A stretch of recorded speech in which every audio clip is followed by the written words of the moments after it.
पीने की न भरने की न जीने की न खाने की न पीने की न मरीने की न जीने की शरण में रख दिया जब मात्र इस बात की बोलिए वृंदावन बिहारी लाल की जय। राधा वल्लभ लाल की जय। आइए सभी खड़े होकर के भगवान की आरती आरती जलाओ। हाँ, सभी खड़े हो जाए अपनी अपनी जगह पर। अपनी अपनी जगह पर सभी खड़े हो जाए और खड़े होकर के बड़े भाव से आरती ठाकुर जी की करें। श्री राधे। सभी बता रहे हैं आरती के लिए।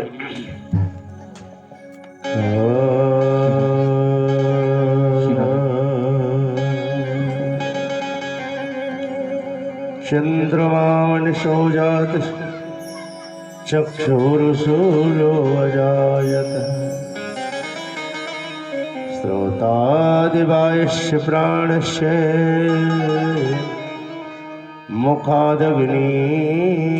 मुखादग्निरजायतः हरि धर धर मुरली बजैया के आरती कृष्ण कन्हैया के अधर धर मुरली बजैया के आरती कृष्ण कन्हैया की अधर धर मुरली बजैया के आरती कृष्ण कन्हैया के अधर धर मुरली बजैया की आरती कृष्ण कन्हैया की कृष्ण तुम मथुरा जन्म लियो नंद घर मंगलाचार कियो कृष्ण तुम मथुरा जन्म लियो नंदी घरे मंगलाचार कियो यशोदा गोद खिलैया के आरती कृष्ण कन्हैया के अधर धर मुरली बजैया की आरती कृष्ण कन्हैया की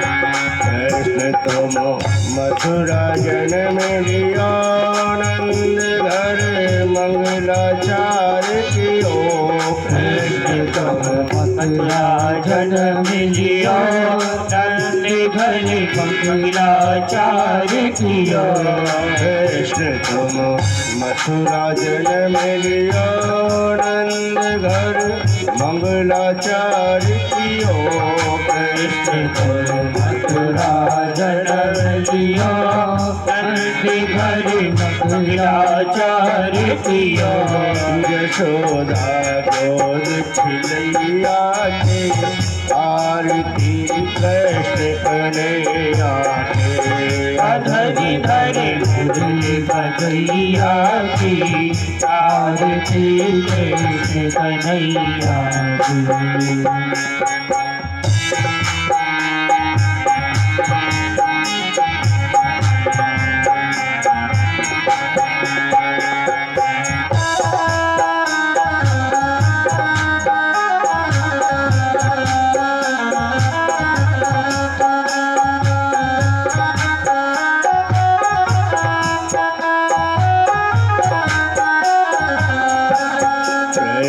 तुम दशदा के छैया श्याम बल खाओ के भैया कृष्ण तुम मथुरा के छैया श्याम बल खाओ के भैया कृष्ण तुम यशोदा के छैया श्याम बल ताऊ के भैया कृष्ण तुम यशोदा की छैया श्याम बल दाऊ के भैया बन बन गाय चरैया के आरती कृष्ण कन्हैया के धर धर मुरली बजैया की आरती कृष्ण कन्हैया की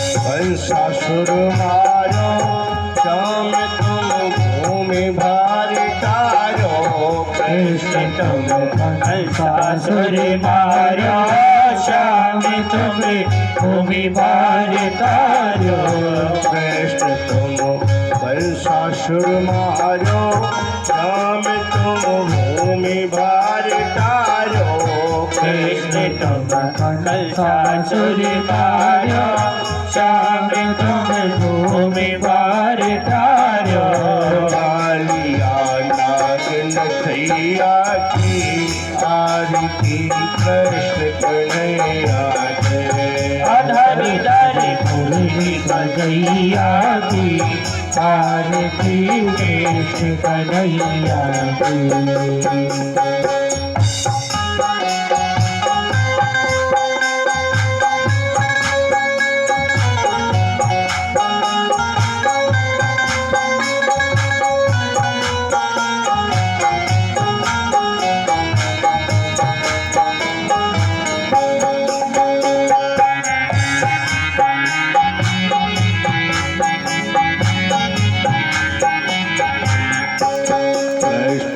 अर्जुन के प्यारे श्याम हो भक्तन रखवारे कृष्ण तुम अर्जुन के प्यारे कन्हैया भगतन के रखवारे कृष्ण तुम अर्जुन के प्यारे श्याम भक्तन के रखवारे कृष्ण तुम अर्जुन के प्यारे श्याम भगतन के रखवारे सभा में वीर बढ़ैया की आरती कृष्ण कन्हैया के अधर धर मुरली बजैया की आरती कृष्ण कन्हैया की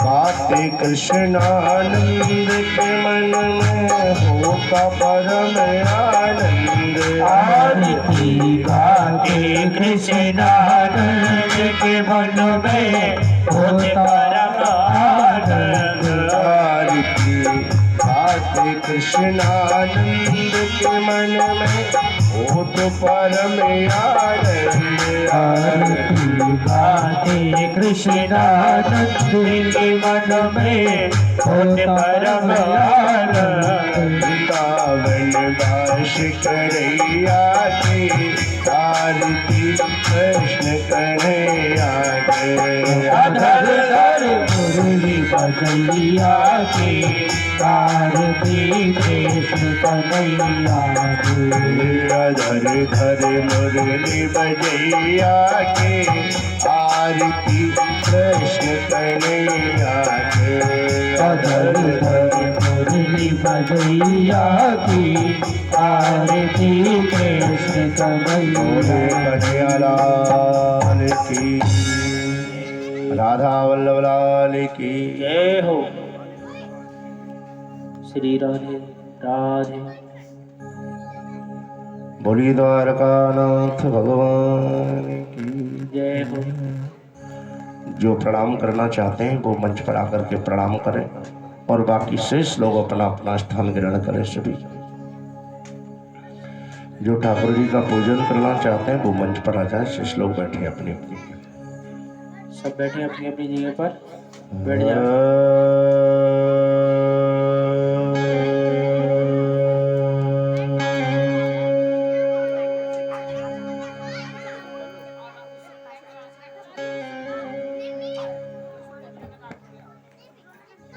गजाननं भूतगणादिसेवितं कपित्तिजम्बू फलचारुभक्षणम् उमासुतं शोकविनाशकारकं नमामि विघ्नेश्वरपादपङ्कजम्।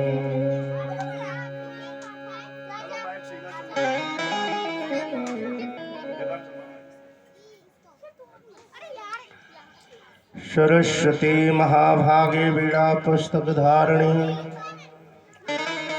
हंसवाहिनी समायुक्ता विद्यादाहिनी नमोस्तुते। अतुलित बलधामं हेमशैलावदेहं तनुजबल कृशानं ज्ञाननामार्तगुरुगण्यं सकलगुणनिधानं वारणमधीशं रघुपतप्रियभक्तं वातुजातं नमामि। मनोजवं मारुततुल्यवेगं जितेन्द्रियं बुद्धिमतां वरिष्ठं पातात्मजम्बानिरुद्धमुख्यं श्रीरामदूतं शरणं प्रपद्ये। भवानी शंकरो वन्दे श्रद्धा विश्वासरूपिणं याभ्यां विना न पश्यन्ति तां स्मृतान्तमे। श्री व्यासाय विष्णुरूपाय व्यासरूपाय विष्णवे नमो वे ब्रह्मनिधे श्री वशिष्ठाय नमो नमः। आचार्य वंदनो ब्रह्मा दिग्बाहो परो हरे अभाललोचने शंभो भगवान वादिरायण। बोलिए भागवत भगवान की। आइए बड़े भाव के साथ में ठाकुर जी का नाम संकीर्तन गाएं। राधे।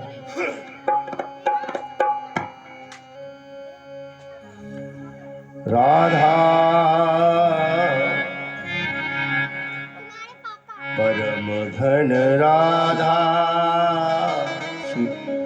राधा नाम आधार परम धन राधा नाम आधार परम धन राधा नामी आधार परम धन राधा नाम आधार परम धन राधा नामी आधार।